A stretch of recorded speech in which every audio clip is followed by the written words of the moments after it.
I think it's not necessarily that helpful to just look at self-help imploding, which it has. I think it's necessary to look at why self-help is imploded.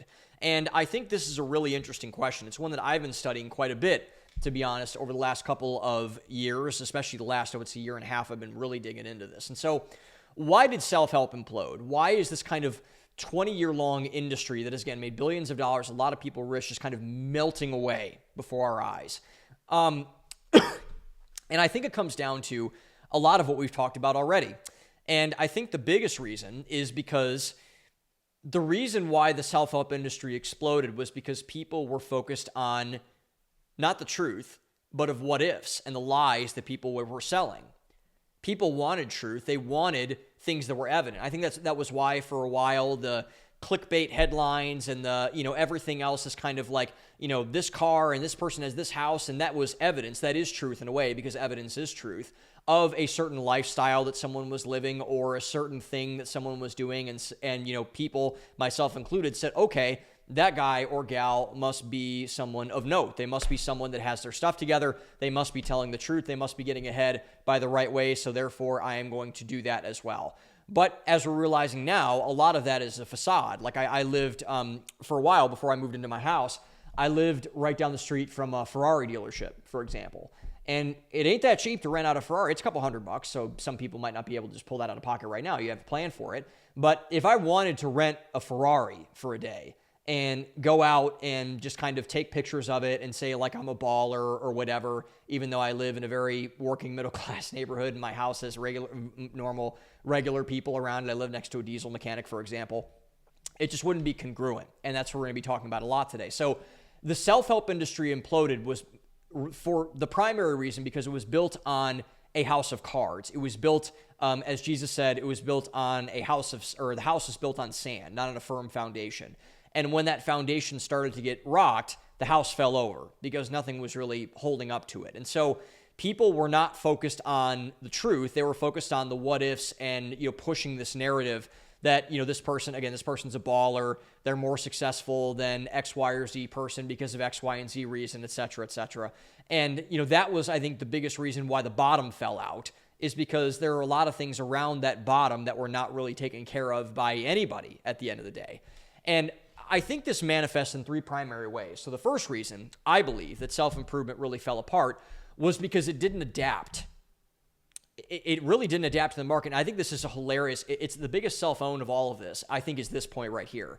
Because for all the quote-unquote gurus and the quote-unquote business people that are in this space, like I said, Gary Vee and Grant Cardone and all these other fraudsters and whatever, they were remarkably unaware with just how behind the eight ball they were with all of the things that were shifting in their own sphere of influence. Like they were caught with their pants down, like really, really badly. And so when this shift started to happen with their audience, because really the people that are in the self-help and self-improvement space, they're in the information world. So literally all of their power comes from what they can draw from their audience, whether it's social media or YouTube or Instagram or like whatever, pick your poison of however you want to go and be best on that platform.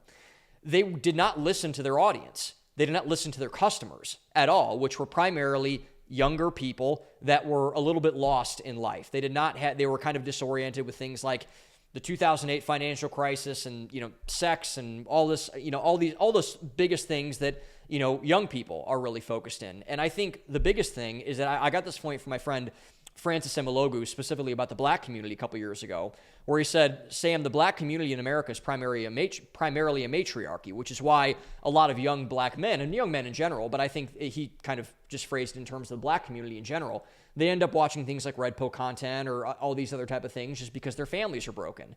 And they don't have a strong father figure, older brother figure, masculine figure inside of the home, so they go looking for that on the internet. And I think that can be extrapolated more broadly just to everybody inside this space generally. And so there were a very large demographic of people who are looking for guidance. They're looking for advice. And then they were saying, well, Grant Cardone buys a bunch of real estate and Dan Pena yells at people on the internet, and like all these other people were kind of, yelly, screamy types, and they had the flashy reels and things like that. Like, whoa, like this person has a video editor. They must know what they're doing, right?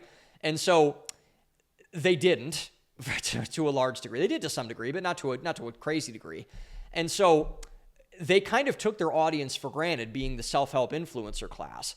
And they didn't really pay attention to how their attitudes were shifting towards all of this stuff. They didn't really pay attention to the cultural arena of politics and culture and policy issues and things like that. They just thought that they had this captured audience, which they did at the beginning, and then they couldn't evolve with that. But in actuality, that was really the kiss of death for a lot of these people, was because at the end of the day, the reason why this whole industry is just like imploding left and right, and why these influencers, these old class of influencers, like the ones that I mentioned, really don't have the pull that they once did, is that they have no idea what their audience want now. They might have 10 years ago, 15 years ago, 20 years ago.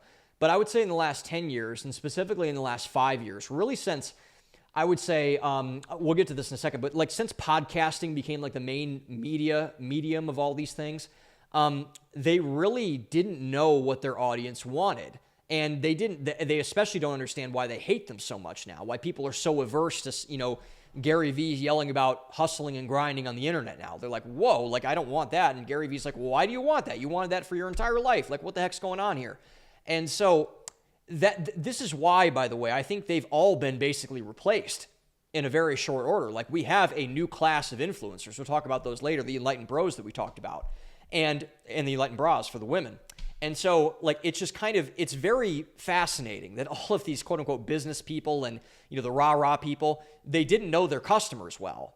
And when the customer base shifted and they wanted something different, they did not say, okay, I'm going to give you something different. I'm going to adapt to my audience. No, you're going to get this and you're going to choke on it. It's worked for 20 years. You're going to eat it for the 21st year. And people have rejected that. I've rejected that. So many people have rejected that. Like no one in my friend group listens to what Grant Cardone has to say seriously about anything. Like that guy's a joke. Like he's a joke. And I think that there's and he is a joke, by the way. And I think people they did not see that coming. And it's just remarkable to me that they thought that they could just take their audience for granted for that long of a time and not have any repercussions for that, which leads into the second point. And I think a big reason for this communication breakdown that all of these self-help gurus, quote unquote, had in this space was because they could not expound on their ideas. They could not lay out the argument in a very compelling fashion. They could not, spin a constructive narrative together and to a person like me or a person that is around my age or around, the person that is looking for advice and say, you know what, that makes sense. And I think really the thing that exposed this, as I mentioned a couple seconds ago, was the podcasting revolution and the long-form YouTube revolution that we've been experiencing over the last couple of years. It's the same reason why cable news is dying. Because what all of the self-help gurus really did and how they got famous was they had little sound bites, clickbait, trap content. They were great in that space because they could just say, hustle and grind, work harder, buy real estate, invest in me, buy a $25,000, Ty Lopez, buy a $25,000 coaching package, come party at my mansion, and be in the room, quote unquote, all that stupid, nonsensical information. But they were great in that era, in that age of social media, where all of that content was really big. But even you've seen someone like Alex Hormozy, who we'll talk about a little bit later, and who I mentioned earlier as well. He's not doing the crazy edited reels anymore because Hormozy is smart and he adapted. And he's saying, you know what, I'm gonna tone it down a little bit, and I'm just gonna talk to people, and I'm gonna be authentic and do all these things. But with the old class of self-help influencers, they have no authenticity at all. I mean, they really don't. And because as the market, as people like me, as people like my friends, as people like all the people that I see looking to people on the internet now, as the market adapted to, I want more from this person that I see on television. I want more from Megyn Kelly or Tucker Carlson or any of these people that were formerly in these mediums but have successfully transitioned. Joe Rogan has successfully transitioned to the long form space where you actually had to back up your ideas. You actually had to have reason for saying all these ideas. It turned out that most of them were all sizzle and no steak. So, like I say, I use this analogy all the time where I say, either a person is we were in Applebee's. No, we were a Chili's family actually growing up. So Chili's and Applebee's. I went to Applebee's a lot too. So, and I think it's more of an Applebee's thing, but I think Chili's has them too. When, you would go and sit down at a Chili's or an Applebee's or one of those style places and someone would order fajitas. My mom liked fajitas, for example, sometimes. And the fajitas would come out of the kitchen and they'd be popping and crackling because it was on the hot plate and it was still kind of cooking when you were going out there, and everyone, it was like a, Pavlov's dogs thing where everyone kind of turns away and they look at it and they go, ooh, like the fajitas are coming out of the back kitchen or whatever. And so they were bringing out the fajitas and everyone's like, oh my gosh. But at the end of the day, like the hot plate, it gets kind of room temperature after like 5 minutes, and it's just kind of like chicken and some vegetables, and it's really nothing special. And then you have someone who orders a ribeye, and that gets brought out at a fancy steakhouse, and you're like, oh wow, this is actually like a real big thing here. Like this has a lot of substance to it. And that is what people are wanting now. They're wanting steak. They are not wanting sizzle. We have gone from a sizzle that we are wanting from our influencers and our creator class to a steak-based digital economy. And the people that have not been able to adapt to that, who are still trying to do the sizzle thing and not do the steak thing, are behind the eight ball, like very behind the eight ball. Because as I mentioned, like people are just kind of done with that at this point. They're just kind of saying like, dude, I really don't care that, you have like that you pour tequila into girls' mouths on boats or whatever. Like I really don't, like Dan Bilzerian, like I really like don't care, to be honest. Like, tell me the actual truth, like show me who you actually are, et cetera, et cetera. And I think that's the third reason that I want to talk about. And going back to my initial point, really the kind of the theme of this whole episode is that they are focusing, these old class of self-help influencers, they focused on lies over the truth. And I think what this is that they sold the vision of what they have. They sold the big house. They sold the mansion party. They sold the hot wife. They sold the cars. They sold everything like that. Like, you can have this. And people are like, great, I want that. How do I get that? And they're like, not for me. You can look at me. You can buy all my stuff and do all the things that I do, but I'm not going to tell you how to get there. So they sold the vision. They sold the X on the map, but they did not sell the map themselves. They had the vision, and they had all the things, and kudos for them for getting those things, but not the plan to get there. And they didn't want to focus on actual people, how they felt, and what they could actually do to help them. I mean, that's the thing that really killed them at the end of the day. I think it's just because a bunch of people kind of realized, like, dude, like, when are you actually going to give me something that's true? When are you actually going to give me something tangible? When are you actually going to help me? When are you actually going to get to the point where I can say, hey, I'm going to go about doing all this stuff, and I can maybe have a nice car, or I can have a nice house, or I can get a hot wife, or I can start talking to girls more effectively, or whatever the situation is, whatever the influencer was in. And that's why when you get on a podcast with one of these folks, I mean, I have a couple examples stand out of this. Like they can't go deep on anything. Like none of these people, they can't go deep on anything. And they just want to flex their own lifestyle and not give people the truth of what they actually need. And I mean, you saw this when Jordan Belfort interviewed Grant Cardone on his podcast, and then he just dunked on Grant for like an hour and a half, and he went on this other show, and they asked him, like, what was that like? And he's like, oh, he's an idiot.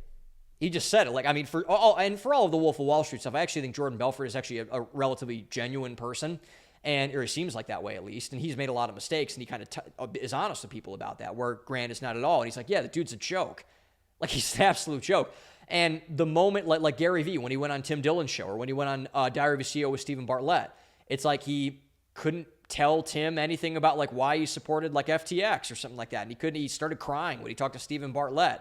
And it's like, they just don't have any substance. There's no there, as Megyn Kelly likes to say, and a lot of people like to say, there's no there. And so, which is why I think we have largely rejected those people.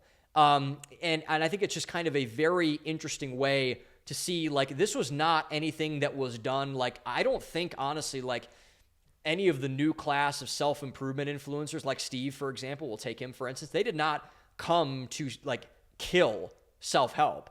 I think Steven wanted to start a podcast because he wanted to start a podcast, and all the other people wanted to do in terms of getting their media out there and getting their thoughts out there. But this was a collective suicide from the self-improvement industry. Like, nothing really killed self-improvement. Like, Ben Shapiro had this argument about Trump that I thought was really compelling when he said, people would say, Trump really killed modern politics and he remade it in his image. And Ben was like, well, that's not all the way true, because what actually happened is that Trump was just the coroner. He just saw the dead body on the sidewalk and said, hey, we should probably get rid of that and put it inside of that. Politics was already dead, but Trump just kind of, bandaged it up and threw it in the hearse. And I think that's kind of what all these new age influencers really have done, is just kind of say, you know what, this is a carcass, it's a dead body. I don't want to look at this anymore, and I'm gonna do my part to get it off the street. And really, I think that's what all this is. It's just kind of saying that this has been dead for a while, and we need to kind of get rid of this thing. And I'm going to do my part of getting rid of this thing. And I really think that's what happens. It wasn't anything that anyone else did. They just did a collective suicide. And I think that's really all there is to it at the end of the day.